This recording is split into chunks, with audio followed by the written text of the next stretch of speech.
అనగనగా ఒక ఊరిలో రంగయ్య అనే ధనవంతుడు నివాసం చేస్తూ ఉండేవాడు. రంగయ్య డబ్బు విషయంలో కానీ, ఇంకా ఏ విషయంలో కానీ ఎవరిని కూడా నమ్మేవాడు కాదు.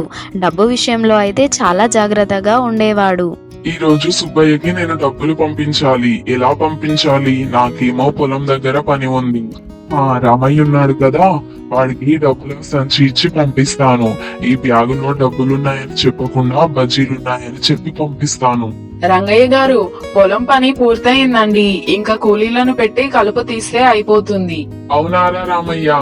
సరే అలాగే కాని, ఒరే రామయ్య, పక్క ఊర్లో మా సుబ్బయ్య స్నేహితుడున్నాడు, నీకు తెలుసు కదా.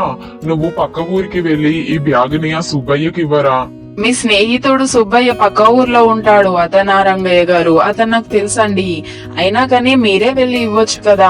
నేనే ఇద్దాం అనుకున్నాను రా, కానీ సుబ్బయ్యకి ఏదో పని ఉందంట, అందుకని బ్యాగ్ ని తొందరగా పంపించమన్నాడు.